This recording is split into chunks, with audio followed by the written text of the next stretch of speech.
감사합니다. 이제 3월 됐습니다. 1월달 지루한 겨울이었었는데 잘 마치고 새롭게 3월 시작됐습니다. 3월 한 달도 성경을 모은 가정과 또 일터에 하나님의 크신 은총이 풍성하게 임하기를 주님의 이름으로 간절히 축원합니다. 감사합니다. 미국 남북전쟁 전에 오하이오 강변에 있는 신시내티에 있는 켄터키라고 하는 곳에 목숨을 걸고 강을 건너오는 흑인 노예들이 많이 있었다고 합니다. 아무래도 남북전쟁 전이니까 남쪽은 노예들을 거느리고 또 북쪽은 노예를 많이 해방시켰으니까 많이 올라오는 거예요. 그런데 그 노예들이 올라오게 되면 판사가 이렇게 신문을 하게 됐답니다. 그 중에 한 명을 프렌지라고 하는 판사가 한 노예를 신문하게 됐는데 그 흑인에게 물었답니다. 너는 왜 강을 건너왔는가? 물어봐도 대답을 안 하더라는 겁니다. 그래서 다시 한번 이 판사 물었습니다. 주인이 나쁘게 했냐? 아니면 헛되게 일을 시켰느냐? 아니면 음식이 나빴냐? 혹은 뭐 잠자리가 나빴느냐라고 하는 이런 질문을 다 했습니다. 그러다가 이 마지막 가서 이 질문에 침묵을 하던 노예가 드디어 입을 열어 대답합니다. 그가 대답한 것은 이거였어요. 아무리 좋은 것을 가지고 편안했어도 기쁘지 않았습니다. 세상에 있는 그 무엇보다도 자유를 갖고 싶었습니다. 하고 자유에 대해서 갈망하는 마음을 가지고 얘기했답니다. 자유라고 하는 것이 바로 인류가 추구해야 될 가장 고귀한 가치입니다. 1775년에 미국 버지니아주의 주지사였던 패트릭 힐리라는 사람은 영국과의 독립전쟁을 앞두고 그가 대의원회에서 행한 연설 가운데 자유가 아니면 죽음을 달라라고 하는 아주 유명한 그런 말을 한 적이 있습니다. 우리 민족에게도 이러한 것들이 많이 있죠. 우리 의미에서 본다면 오늘 참으로 뜻깊은 주일이다라고 할 수가 있겠습니다. 왜냐하면 우리가 주중에 경험을 했지만 3월 1일이 3.1운동 100주년 되는 그런 날입니다. 100주년 되었기 때문에 우리가 다시 한번 이 3.1운동에 대해서 좀 조명해 볼 필요가 있다 하는 것입니다. 당시 2천만 한민족이 거족적으로 단결해서 일본의 침략 정복에 항거하고 우리 민족의 자주 독립을 선언하고 또 국민이 되야 된다는 것을 표명했습니다. 세계 만방의 선언은 아주 뜻깊은 날이죠. 3.1운동은 잃어버린 자유를 찾기 위한 독립운동이고 또 교회가 가만히 있는 것이 아니라 민족의 운명과 함께 동참한 역사적이고 굉장히 위대한 신앙적인 사건이다라고 할 수가 있겠습니다. 오늘 위해서 특별히 모든 개신교 교단이 감리교 특별히 3.1운동 100주년을 맞이해서 함께 기념예배를 드리도록 이렇게 했습니다. 우리는 신앙의 선배들의 모습들 다시 한번 돌아보고 3.1 정신에 우리 기독교가 어떻게 함께 했는가라는 것을 알고 또 신앙 공동체로 함께 거듭나는 성도가 되어야 될 줄로 믿습니다.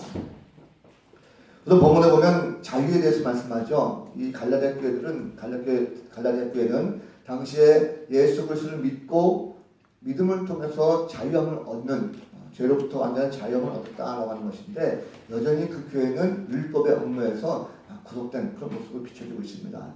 사도 바울이 그래서 말씀과 보면 하나님께서 여러분들을 부르셔서 자유를 누리게 하셨다 말씀합니다. 그러나 그 자유를 육체의 욕망을 만족시키는 구실로 삼지 말고 사랑으로 서로 섬기라 말씀하고 있어요. 인간 스스로는 영적이든 육적이든 모든 것이 자유스러야 됩니다.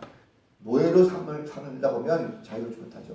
죄의 노예가 되어 있을 때는 우리가 자유를 누리지 못하고 있었습니다. 그래서 영적인 것뿐만 아니라 삶 자체에서도 자유를 누리지 못하는 경우가 참 많습니다. 자, 인류 역사, 세상의 역사를 보면 인간들은 자유보다도 억압된 상태로 살아갈 때가 참 많았습니다. 자유가 뭘까라는 것을 사전적인 정의를 찾아보니까 사전에 이렇게 되어 있습니다. 외부적인 구속이나 무엇에 얽매이지 아니하고 자기 마음대로 할 수 있는 상태를 바로 자유라 이렇게 말합니다. 내가 뭔가를 얽매이지 않고 마음껏 할 수 있는 상태, 이것을 자유다 이렇게 말하는 거죠. 자, 우리 민족을 돌아보면 우리 민족은 억압을 참 많이 받은 민족입니다. 외세 침략을 수없이 받았죠. 특별히 그 가운데 우리가 알고 있는 이 제국주의, 구한말 일본 제국주의의 침탈은 36년이라고 하는 긴 시간 동안 우리에게 억압을 가지고 왔습니다. 정치적으로 경제, 사회, 문화, 교육 모든 부분에 걸쳐서 다 약탈당하고 그리고 노예처럼 비인간적으로 살았던 우리의 선조들의 모습을 찾아보게 됩니다. 일본은 강점기간에 단순히 어떤 물질적인 것만 그들이 빼앗아온 것은 아니죠. 정신적인 것까지도 완전히 침탈해갔습니다. 특별히 보면 우리의 전통적으로 내려오는 충효사상들 이런 것들을 다 무너뜨리고 가족 간에 화합하고 단합되는 아름다운 이런 모습들을 다 깨어버리고 개인주의 정의로 그리고 서로 경계하고 고발하고 시기하고 이기적인 마음으로 다 바꿔버렸습니다. 종교적인 탄압도 만만치 않았습니다. 특별히 기독교가 많은 탄압을 받았어요. 선교사들로부터 일찍이 자유에 대한 눈물을 받아들였습니다. 교회가 굉장히 많이 빠른 속도로 성장하고 있었죠. 교회를 통해서 자유와 사랑에 대한 섬김과 나눔이 많이 있었습니다. 병원을 세우고 학교를 세우고 많은 것들이 있었죠. 그런데 일제는 그것을 용납하지 않았습니다. 그것을 철저하게 차단하고 아주 폐쇄하기도 하고 성도들의 신앙도 완전히 짓밟은 이런 모습이 바로 일제 치하의 모습입니다. 하나님께서 세상을 창조하실 때 모든 인간들이 다 평등하게 자유스럽게 살기로 하셨지만 때로는 그 제국주의적인 사고방식 때문에 서로 침탈하고 빼앗가는 이런 모습들이 세계 곳곳에 18세기에 많이 있었습니다. 19세기 들어와서 점점점 그것이 강해지죠. 그래서 세계 열강들은 많은 나라들을 빼앗으려고 식민지화하는 그런 모습들을 찾아됩니다. 자, 한국이라고 하는 나라, 이 대한제국이라는 것이 외세 침략을 많이 받았습니다. 그래서 그러므라도 우리는 참 한이 많은 그런 민족이죠. 한 많은 민족이다 하고 많이들 얘기합니다. 자, 그런데 하나님께서 우리 이 민족을 그럼에도 불구하고 사랑하셨다는 것을 보게 됩니다. 자, 지금부터 100년 전 일제의 지배하에 있었던 이 나라의 독립을 위해서 독립선언서와 함께 삼천리 방방곡곡에 만세운동이 일어났습니다. 만세운동은 철저한 비폭력적이고 무저항적인 그런 운동입니다. 칼과 총을 들고 있는 일본 순사들 앞에서 순수하게 태극기를 들고 나가서 목청껏 만세를 외쳤던 그런 무저항 부통령 운동이라는 것입니다. 그 3.1운동이 일어나기 전에 그 조선의 상황을 좀 먼저 살펴볼 필요가 있습니다. 1800년대에 들어가지고 일본은 메이지 유신이라는 것을 통해서 근대화에 성공합니다. 그러면서 근대화 되다 보니까 점차적으로 이제 반도로 눈을 돌리게 되고 그러다 보니까 조선이라고 하는 나라를 우리가 반드시 저기를 먹어야 된다라고 하는 정한론이 이제 대두되면서 서서히 조선을 침략하고자 하는 그런 계략을 짜게 됩니다. 1875년 이제 일본 군함 운요호라고 하는 이 배가 해양물을 조사한다는 그런 빌미하에 군함이 이제 한반도로 올라오게 됩니다. 서해를 따라서 강화도로 올라오게 되죠. 근데 강화도의 당시에 그 강화도 국민들은 외부의 배들을 용납하지 않았습니다. 그런데 일본에 군함이 올라오게 되니까 포를 쏘았죠. 그런데 이 운요호의 일본 순사들은 그것을 노렸습니다. 그리고 함포 사격을 가해가지고 오히려 강화도 국민들이 많은 숫자가 죽음을 당하게 되고 아주 치욕적인 그런 모습을 당하게 됩니다. 그런데 오히려 일본은 큰 소리치죠. 우리는 해양 생물을 조사를 하는데 너희들이 포를 쐈으니 이게 어떤 경우냐 하면서 오히려 큰 소리치고 그리고 조선에다가 개항을 요구하게 됩니다. 그걸 발명한 강화도 조약이 맺어지게 됐고 이후에 부산과 같은 이런 항이 개항이 됩니다. 개항이 되면서 이제 서서히 일본의 그런 손길이 발길이 들어오게 되는데 1875년 돼가지고 1894년 돼가지고 청일전쟁이 일어납니다. 청일전쟁에서 일본이 이기게 되죠. 일본이 이기고 또 이어서 1904년에 러일전쟁을 겪게 되는데 마찬가지로 거기서 또 일본이 이기게 됩니다. 그래서 한반도라고 하는 조선 땅을 두고 열강에게 이제 암암리에 일본이 그 땅을 차지하도록 묵시하는 이런 모습으로 바뀌게 됩니다. 기득권을 갖게 됐다는 거죠. 결국 대한제국은 1905년 을사늑약하고 그리고 1907년에 한일 신협약을 통해서 외교적으로 군사적으로 행정권을 다 일본에게 넘겨주고 맙니다. 사실상 그때부터 대한제국의 모든 힘은 빛을 잃어가게 되었고 드디어 1910년 8월 29일에 일제에 의해서 이 나라의 국권을 빼앗기게 됩니다. 이 나라를 우리가 부를 때 이게 경술련 국치다 해서 경술국치 이렇게 부릅니다. 우리가 어렸을 때는 한일 합방 이렇게 불렀는데 그것은 일제의 용어고 우리는 경술국치입니다. 나라를 빼앗긴 민족의 수치스러운 날이죠. 조선의 마지막 왕이자 대한제국의 황제였던 고종 황제가 1919년 1월 21일 날 서거하게 됩니다. 서거하게 되고 나라 잃은 슬픔이 더욱더 커지게 됩니다. 이것이 당시의 상황이었어요. 그때 3.1운동이 이제 슬슬 일어나기 시작하는데 그 배경을 보면 고종 황제가 서거하게 된 것에 대해서 많은 백성들이 일제가 고종 황제를 복살했다라고 하는 이런 소문이 퍼지게 됩니다. 백성들이 이제 서서히 민심이 들끓게 되죠. 또 아울러 1918년에 미국의 당시 대통령이었던 윌슨 대통령이 민족 자결주의를 선포합니다. 민족 자결주의는 모든 각 나라의 민족들은 정치적인 모든 운명을 스스로 결정할 권리가 있고 다른 민족의 간섭을 받을 수 없다라고 이론됩니다. 우리 민족이라는 것이 일본의 외세 침략을 받을 것이 아니라 우리 스스로가 민족적인 자주권을 가질 수 있다라고 하는 그런 마음 가운이 막 퍼지면서 백성들 가운데 독립에 대한 열망이 커지게 됩니다. 뿐만 아니라 이 소식을 가지고 1919년 1월달 파리에서 열리는 강화회의에 바로 우리나라의 김규식 선생과 영영 선생이 참가하게 됩니다. 이 파리 강화회는 1차 대전을 종식시키면서 승전국들이 함께 이야기 나누면서 어떻게 할 것인가 차후 문제를 논의하는 것인데 거기에 이제 이 두 선생이 가서 참가국 그 모든 나라들에게 일제의 이 강압적인 식민지 통치와 아울러 우리 민족의 독립의 당위성 이것을 알리게 됩니다. 이 소식이 해외에 전파되고 국내까지 소식이 전해지게 됩니다. 이런 전반적인 배경이 있다 보니까 이 땅에 있는 사람들 모든 백성들이 이제는 우리가 일어서야 할 때다라고 하는 독립에 대한 아주 확고한 신념을 가지고 3.1운동이 시작되는 거죠. 당시에 3.1운동은요 삼천리 방방곡곡 전국에서 일어납니다. 3월 1일 날 한 번 일어나는 것이 아니라 무려 3개월 동안에 전국에서 일어납니다. 그래서 집회수가 1542회 전체적으로 200만 명 이상이 참가하는 대국적인 그런 운동이 됩니다. 부상을 15,961명 당했고 46,948명이 검거당합니다.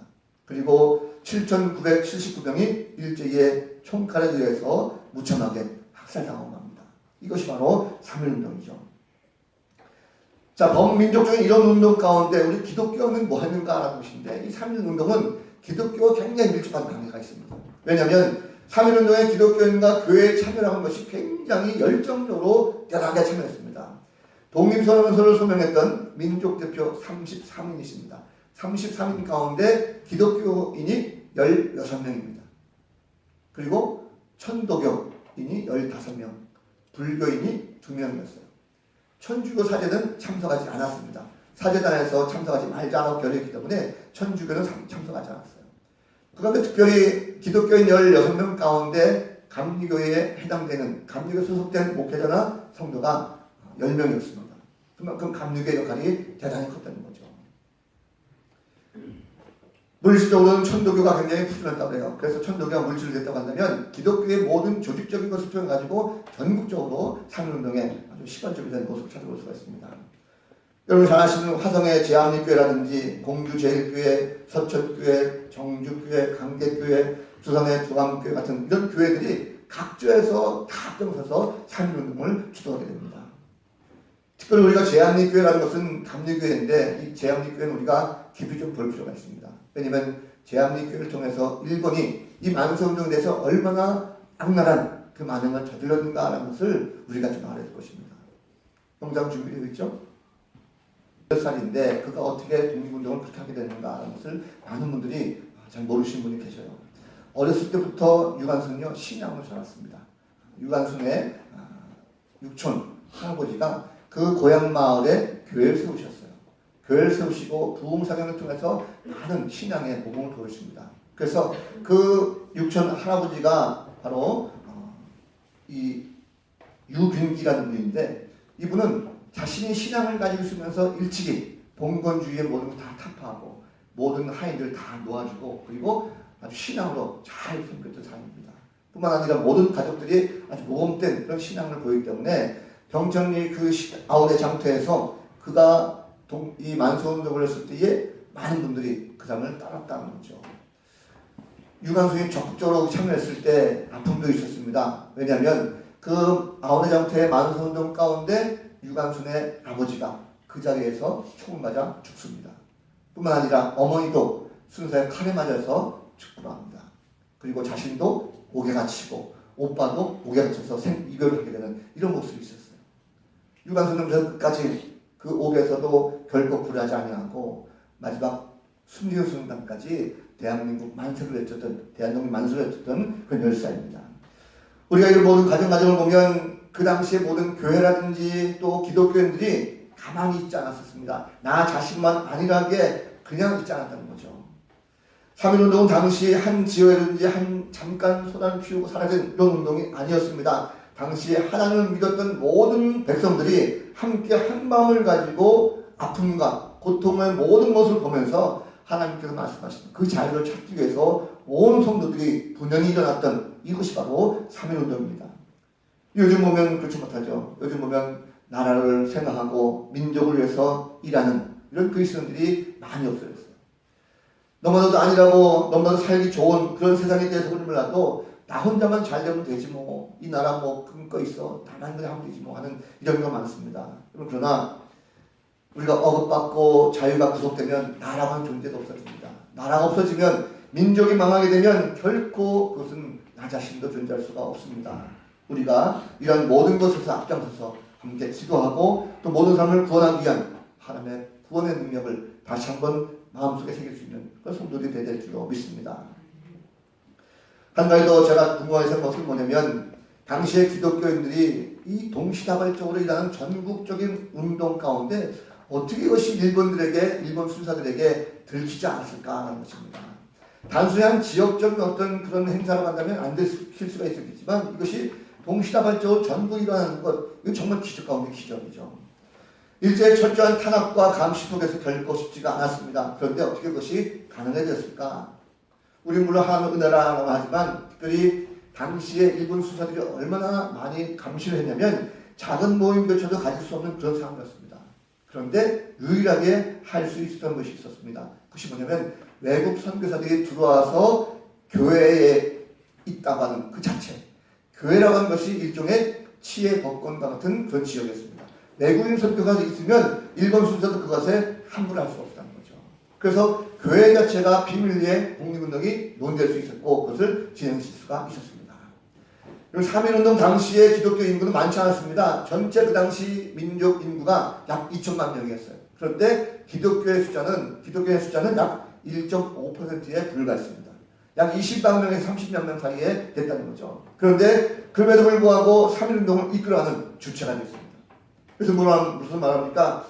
당시 적은 인원이었지만 그들의 모든 것들이 다른 사람들을 끌어들일 수 있는 지도력이 있었다는 것입니다. 믿지 않는 사람들이 그들을 볼 때 그들을 인정할 만한 그런 가치가 있었다는 거죠. 다시 말하면 당시의 기독교들은요, 사회적으로 윤리적으로 굉장히 높은 도덕적인 수준이 그 가운데 있었습니다. 그리고 윤리적인 교육을 철저하게 지켰습니다. 양심적인 집단이었고 굉장히 윤리적으로 흠이 없는 단체로 교인들을 뽑았습니다. 그렇기 때문에 많은 사람들이, 믿지 않는 사람들이 교인들을 보면 저 사람들 내가 믿을만해, 저 사람들 내가 따라갈만해, 저 사람들이 뭔가 하는 것은 옳은 일이야 라고 순수히 따라갈 만한 그런 영향력을 끼치고 있었다는 것입니다. 그래서 그들은 작지만 빛과 소금의 역할을 감당할 수가 있었다는 거죠. 그러나 지금은 어떻습니까? 지금은 기독교의 인구가 얼마나 많습니까? 대한민국의 인구 가운데 약 20%가 기독교인입니다. 아니 천주교까지 합치면 30%가 넘습니다. 3.1운동 때보다 10배가 더 넘는 비율을 차지하고 있어요. 그런데 과연 이 시대의 기독교는 과연 그러한 영향력을 끼치고 있는가 하는 것입니다. 오히려 기독교인들이 신앙을 가지고 자신의 욕심을 채우는 그런 기회를 생각하는 사람들이 많죠. 순수한 열정을 가지고 믿음을 가지고 사회 속에서 빛을 내는 것이 아니라 오히려 사회사역에 머물러 가지고 외형적으로 자기를 드러내는 썩어버린 이런 모습의 기독교인들이 많다는 것입니다. 우리는 3.1운동 때의 순수한 성도들의 신앙의 열정 결코 잃어버려서는 안 될 것입니다. 여러분 신앙을 다시 한번 회복하시기 바랍니다. 그래서 선조들이 보여줬던 이런 순수한 열정들, 모범된 삶 가운데서의 모습을 다시 한번 회복하시고 이 사회 속에 다시 계신 교회, 기독교의 놀라운 능력이 펼쳐지는 성도들이 될 줄로 믿습니다.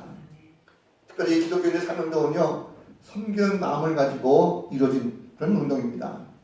3.1운동 가운데 숨겨진 이야기가 하나 있습니다. 그것이 뭐냐면 독립선언서가 3.1운동에 발표되기 이전에 1월 26일 날 당시의 연희전문학교, 지금 연세대학교죠. 그 학생들 가운데 7명의 학생이 YMC를 다니다가 거기서 결탁이 됐습니다. 우리 기독교가 가만히 있을 수 없다. 우리가 기독교인으로서 만선동을 벌이자라고 해서 독립선언서를 만들게 됩니다. 젊은 학생들이 그것을 만들어서 우리가 기독교인이라도 먼저 만세를 부르고 이 민족을 이끌어가자. 라고 그런 마음을 가지고 철저하게 준비했습니다. 그런데 그 젊은이들이 그 준비하고 있을 때에 3.1운동의 또 다른 계획을 알고 있었던 30장 중에 한 명, 이승훈 장로님이시죠. 이분이 청년들에게 찾아와서 얘기합니다. 이 계획을 다 알고 있는데 이 운동은 기독교만의 운동이 아니다. 온 민족들이 함께 일어나서 해야 될 운동이지 기독교만 해서는 안 될 것이다. 너희들이 양보해라.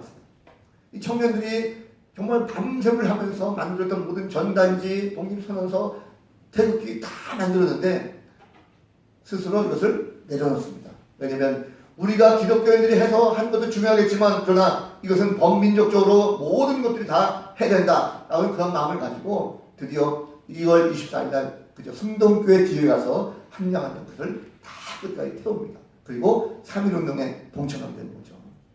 아마도 기독교 역사상 이들이 먼저 우리가 해야겠다라고 하는 고집을 부리고 애써 만든 것을 가지고 우리만 하겠다라고 했다면 3.1운동은 어쩌면 불발로 끝났을지 모릅니다.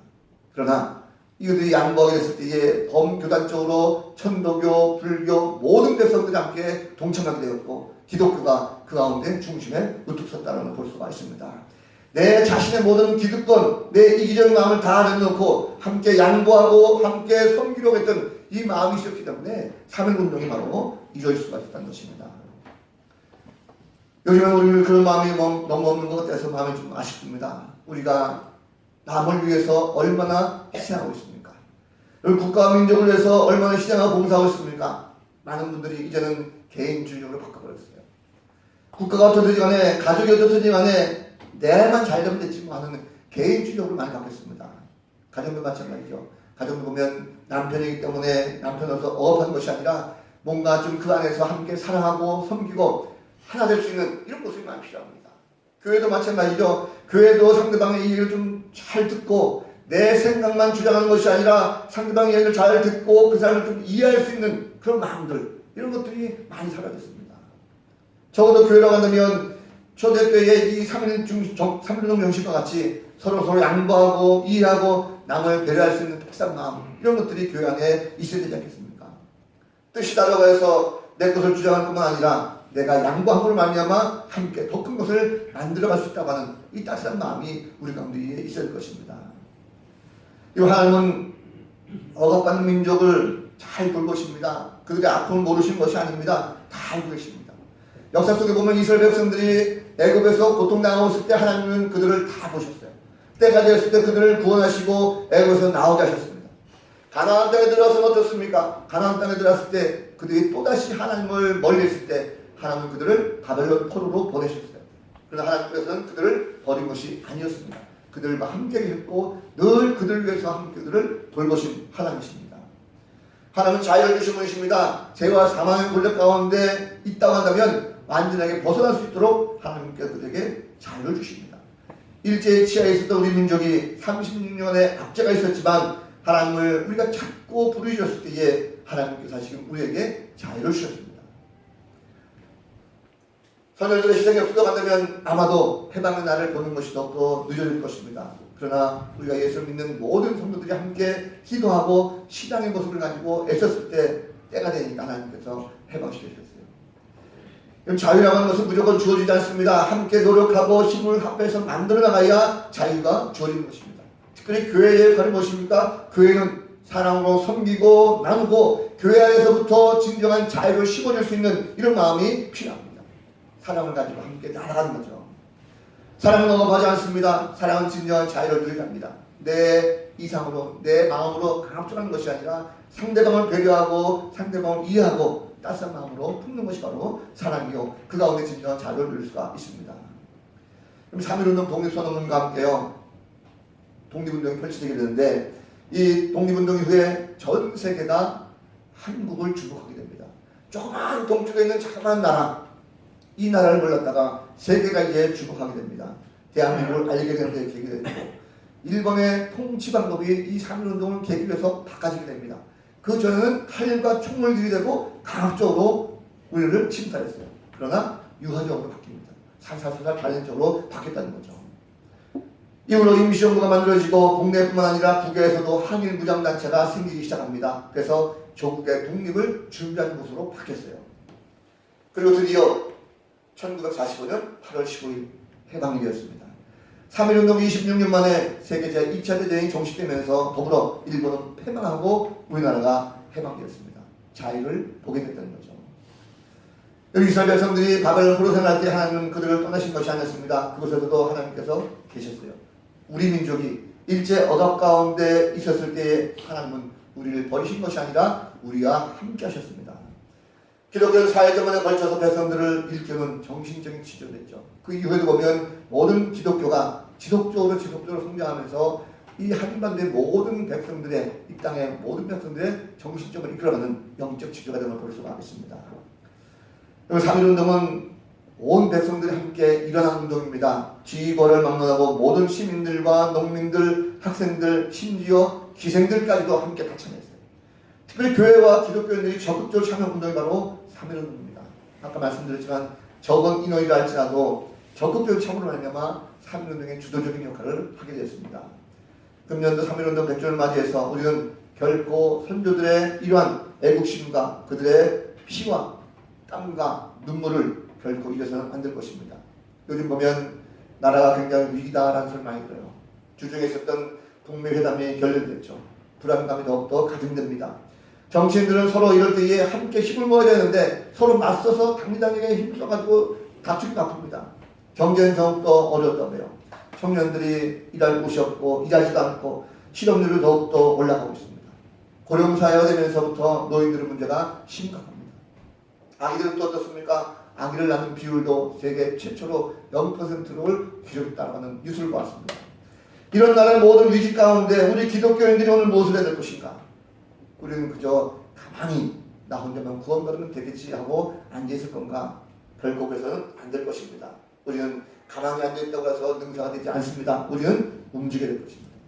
나라가 다시 안정하게 될 수 있도록 신앙인들이 움직여야 될 것입니다. 나는 아무것도 할 수 없는데 라고 하지 마시고, 여러분, 그러나 우리는 내가 특별히 할 줄 아는 건 없다 할지라도 우리는 기도할 수 있습니다. 하나님께서 나에게 맡겨주신 것. 내가 적어도 횃불을 들고 밖에 나가서 시위를 하지 못하지만 내 스스로가 앉아서 나라와 민족을 위해서 또 우리의 신앙의 선배들을 위해서 함께 기도하는 것은 바로 우리가 해결 사명입니다. 2월로 이제 다 지났습니다. 3월 됐어요. 100년 전 3월에 만선동 결코 잊지 마시기 바랍니다. 3.1절기 함정을 기억한다면 그 함정을 마음에 품고 우리도 이 나라와 민족을 위해서 정말 하나님께서 온전한 나라가 세워질 수 있도록 기도하는 그런 성도가 될 것입니다. 주중에 기도 자리 많이 나오세요. 그래서 우리가 기도할 때 하나님께서 이 나라와 이 민족을 반드시 지켜주실 줄로 믿습니다. 하나님은 따스한 봄날 가운데 이제부터라도 열심히 우리가 나라 민족을 함께 기도하시고 나라를 바르게 올바르게 세워달라고 하나님 함께 기도할 수 있는 참된 기독교인을 다 되셔서 우리가 다시 한번 민족을 기원하고 순국선언을 기억할 수 있는 3.1절기 되길 원합니다. 모쪼록 그 마음을 가지고 한 주간 동안 기도를 승리하시는 복된 성도 다 되시기를 우리 구주 예수 그리스도 이름으로 간절히 축원합니다. 기도하겠습니다.